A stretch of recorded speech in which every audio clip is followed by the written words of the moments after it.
Welcome to Troubleshooting AWS Apps, a global intelligence for AWS CloudTrail DevOps demo. Imagine you're working in the evening and the lights go out.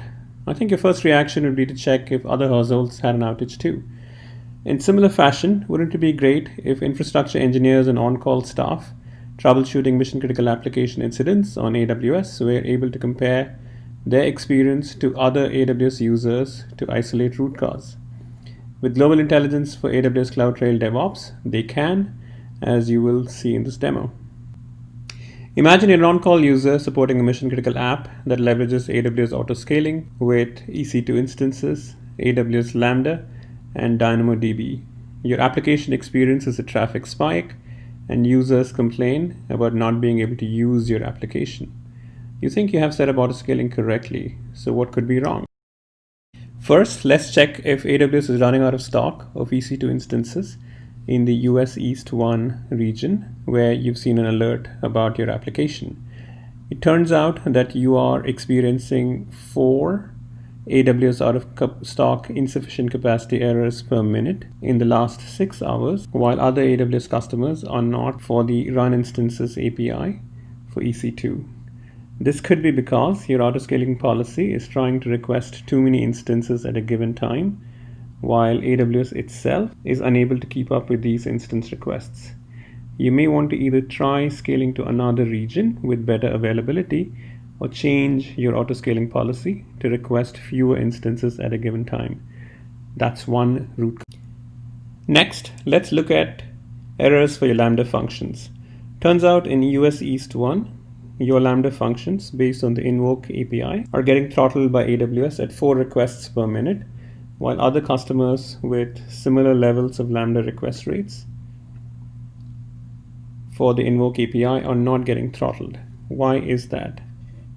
Looking at the reserved concurrent executions benchmark, it appears that you've provisioned far less concurrency compared to other customers.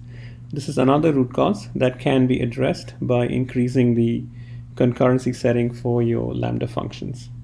Finally, notice that your DynamoDB tables are experiencing a peak of 5 errors per minute for provisioned throughput exceeded exception, while other customers with similar throughput on the DynamoDB query API are not experiencing any such errors.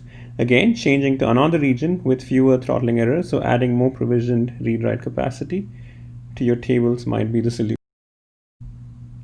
To summarize, global intelligence for AWS CloudTrail DevOps helps you compare 4 types of errors to determine if your errors are unusual compared to other AWS customers. It offers configuration guidance to help minimize these errors.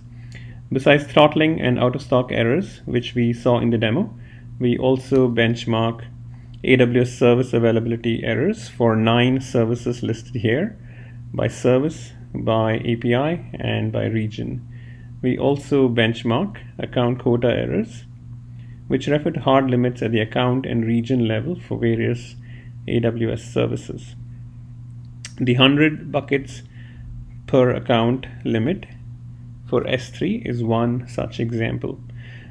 With account quota errors, once you experience them, you will continue to hit them unless you delete resources or request a quota increase from AWS. Find global intelligence for AWS CloudTrail DevOps in the app catalog and accelerate troubleshooting for your AWS incidents.